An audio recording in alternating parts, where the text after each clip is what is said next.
Faith of our fathers living still. When Jesus entered Jerusalem, all the city was thrown into commotion, saying, "Who is this?" But the crowds kept on saying, "This is Jesus the prophet from Nazareth of Galilee." And Jesus entered the temple of God and cast out all those who were selling and buying in the temple. And he overturned the tables of the money changers and the seats of those who sold the doves. And he said to them, "It is written, My house shall be called a house of prayer, but you have made it a den of thieves." And the blind and the lame came to him in the temple, and he healed them. But the chief priests and the scribes, seeing the wonderful deeds that he did, and the children crying out in the temple and saying, "Hosanna to the Son of David," were indignant. And he said to him, "Do you hear that what these are saying?" And Jesus said to them, "Yes, have you never read, out of the mouth of the infants and sucklings you have perfected praise?" And leaving them, he went out of the city to Bethany, and he stayed there.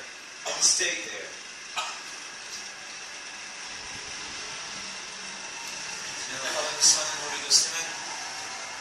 My dear faithful, don't worry, that was to be expected. That, not many people show up the second time we come. I've seen it so many times. And it's like the story of Jesus casting out the vendors and sellers at the temple. In St. John we read the Pharisees were quiet, or the Sadducees were quiet, but nevertheless they sent the guard of the temple to our Lord with one question: by what authority do you do what you do? He didn't say it's a bad thing that you clean the temple and everything. By what authority do you cleanse the temple? And this is what we tell them. By what authority do they tell us by what authority? Because by what authority do they bring another gospel? Another gospel which is not the gospel of our Lord Jesus Christ. I don't have the permission to give you another gospel, another religion, than the religion that was transmitted all the way down the centuries. I got no permission of that, because St. Paul says, if anyone comes to you with another gospel, a different gospel, let him be anathema. He has no authority. Even if it is I, St. Paul, if I come back to you with another gospel, I don't have the authority. If it is an angel of God that comes with another gospel, he hasn't got the authority. If it is somebody who looks exactly like Jesus Christ, he's got no glasses, he's got long hair, he's got a beard, and he comes with another gospel, same thing. He's a crook. This is what I have the authority for. I have only the authority to preach the same gospel as ever before. Now in the past, authority was a guarantee that it was the same gospel, but now authorities are telling us, no, this is the times have changed. The world have changed. We must adapt to the world. That's the way the authorities are talking today. Because Archbishop Lefebvre wants to see them. He says, how come you are teaching something which is different from the other popes, your predecessors? And they always got the same answer, is that the times have changed. The circumstances have changed. And so when an authority is following the time, instead of being above the time, then it is misleading. So I don't have the authority. Yes, but I don't have the authority to give you anything else than what I have received. That's the catch. And it's very difficult, because authority is necessary. Like this little kid, during the rosary, he was going there, and without any authority from his bigger sister, and no authority whatsoever from his mommy, who is intervening all the time, he went to the door. He had no authority, and he must obey his mommy. And that's the way we raise children. That's the way human nature works. And it's normal. We have to uphold the principle of authority. authority is necessary for us. And there will be authority amongst us. There is authority amongst us. There is a chain of command. And so you have the illustration that those girls, if they want to be good girls, they must obey mommy. And so we tell them to obey mommy, and we're going to be disobedient ourselves? No way. But notice that everybody has to obey to God, and there are commandments of God. And so we cannot break the first commandment of God. We cannot say that all religions are true, as the new religion is saying, because it is breaking the first commandment of God. So we do not have the permission of God to break this commandment. We do not have the permission of God to worship like the Protestants. And so they call us rebel and disobedience, but there is nothing else we can do. And that's why they always call Archon de Fer the obedient rebel. The obedient rebel. Because he always told us it's the master strike of Satan to make us disobey God out of obedience. It's the master strike of Satan.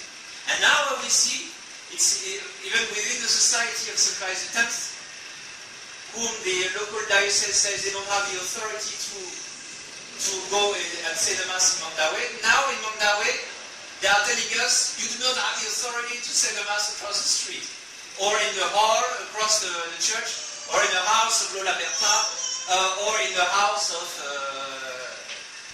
Lola Leslie, Auntie Leslie. And then if I go to another house, they will still say, you don't have the authority.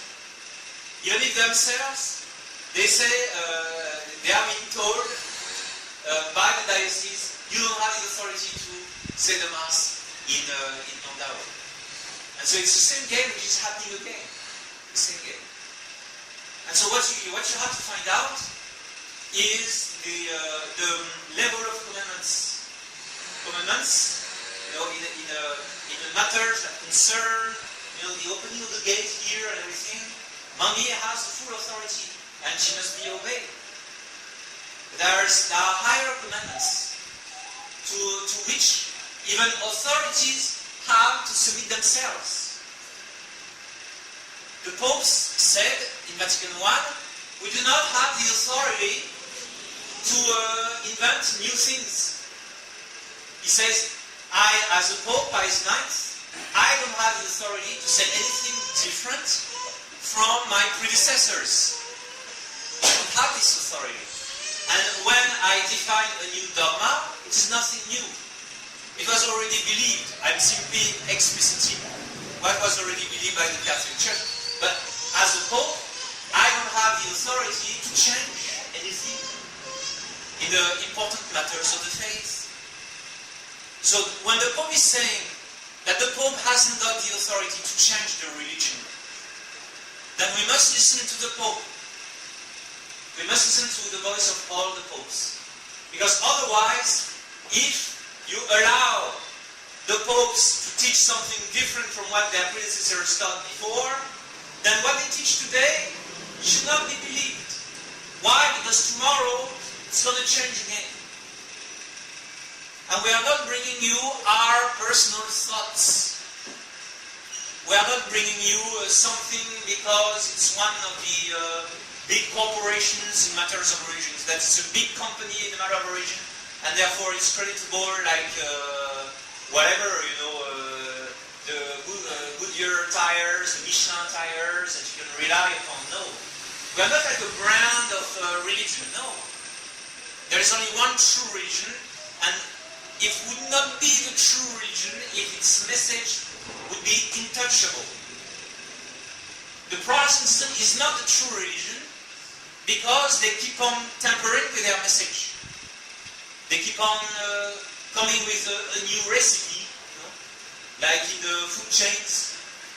They come with a new recipe. So in Jollibee, they came with those fries with a contoured shape.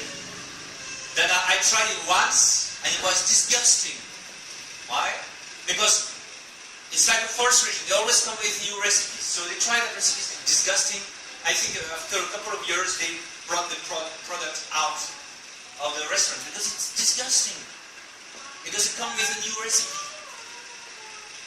So in a Catholic church, you cannot touch anything in the matters of dogmas and in the main teaching of morals. In the fact that marriage, for instance, is indissoluble. So we do not break marriages. Not in tradition. Why? Because it's been always that way, and this is what our Lord Jesus Christ teaches even in the Gospel. So we cannot grant annulments by the truckloads. We cannot annul all these marriages. It's a very severe abuse. Alongside with the other abuse, the faith in the Holy Eucharist must be maintained. So only the priest can touch the Holy Eucharist. It's been always that way in the Latin Catholic Church. In the Latin Rite of the Catholic Church. And the other rites as well. So I do not have the authority to say the Mass any different. That's the answer. So if they ever ask you, you do not have authority to have this Latin Mass here, you answer, Father Chazal answers, he hasn't got the authority except to say this Mass.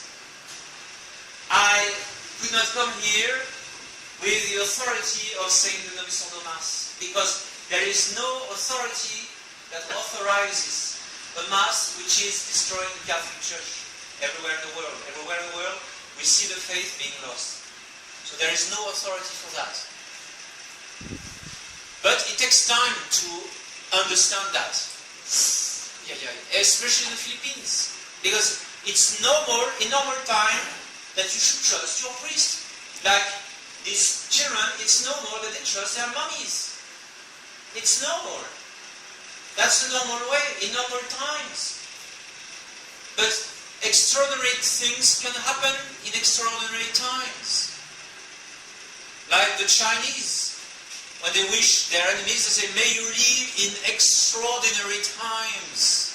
Because usually these are hard times. When very strange things happen, very bizarre things happen. Maybe that's the explanation for the very strange dance of the sun in Fatima. It could be the mystical explanation, you know. The sun behaving in such an erratic way. And so these are very extraordinary times. I do not wish, my dear faithful, to live in interesting times. But we have no choice. These are the times in which we've been thrown in. We are not going to follow these times. We are not going to follow the flow of these times. But we will do what the Church has always done with times. The Church has always floated above time, like the bark of Peter has always sailed above the waters. It has never gone in the waters to have dialogue with fishes. No. The Catholic Church has always been above time and has always drawn people from the water outside of the floats of times and perdition into the bark of Peter, into the ark of salvation, which is the Catholic Church, outside of which there is no salvation. That's why I say to them, by what authority do you say that there is salvation outside of the Catholic Church? You have no authority to teach a teaching which is not the teaching of the Catholic Church, because the Catholic Church is the only true religion, outside of which there is no salvation. It used to be the most famous dogma of the Catholic faith. The Freemasons, the atheists, the communists, the socialists, the liberals, they don't like the Catholic Church, or they don't like the old Catholic Church, because, no, I shouldn't say the old Catholic, but they don't like the traditional Catholic Church, because it's a church that says that it is the only one which is true, and all the other religions are false. is nothing I can do about it. There is nothing I can do about it. Look at the story of Noah. What Noah could do about it? He probably prayed for his contemporaries. He prayed for them. He was very sorry for what was going to happen to them. They had a good love from him, yeah. But he was sorry for them, and he probably prayed for him. It was really a long agony for him for 250 years. It took him to build the ark. But what could he do? He was the only one who was right, and everybody else was wrong. What can we do? Is it my fault if the Catholic Church is the only true religion? Is it my fault? What can I do about it? That's the way it is. Now, if men don't want to believe that anymore, there is nothing I can do about it. I'm very sorry for them. But more men will be saved if we maintain that truth. This is what has brought so many of our ancestors into the bosom of the Catholic Church, because if the Spaniards and Portuguese and French, or whoever was still Catholic in Europe, 500 years ago, if they did not believe in that truth, that there is only one true religion, they would have never come to the Philippines to bring you the Santo Niño in Cebu and convert in a flash all of you. If they did not believe that truth, they would never have come. How do I know this for sure? Is that where do you see Western missionaries now? Do you see many Frenchmen wearing the cassock in your country now? Am I not the first one you see in your lifetime? Probably. In the past, you had thousands of them. Thousands, not just French. For the Philippines, they were Irish and Americans.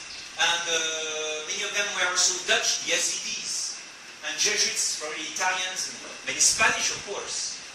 So you had thousands of them. Why? Why did they come here?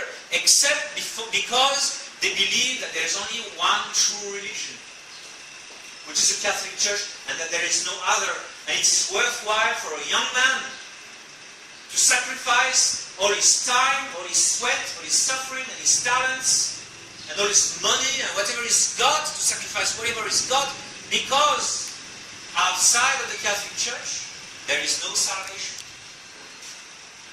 And so, I would be a fool, my dear faithful, if for that the maintenance of that one principle, I would not accept to be rejected, even by those who have authority, and who should use it better, who should use their authority for the life of the souls, not for their perdition. And may Our Lady help you to understand this immense mystery. It's an immense mystery, I guarantee you. It's hard to understand, because, mind you, in normal time, we have to obey. And whenever possible, and whenever the commandment is clear, we have to obey. Obedience is necessary.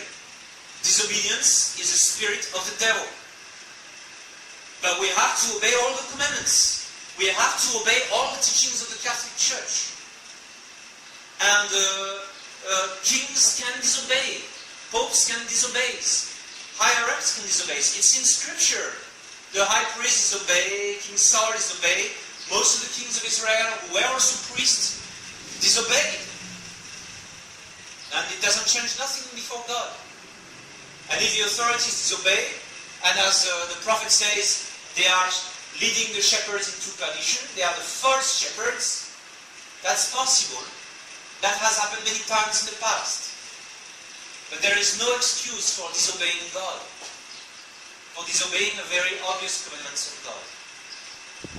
And so, Our Lady, with all humility, may she give us the grace to accept, to be called rebellious, rebels, disobedience, schismatics, all kinds of names, proud, Jansenists, Donatists. May she grant us the grace to accept to be called with all the names of birds for the sake of true obedience. True obedience, which is the grace of grace in these troubled times. In the name of the Father, and the Son,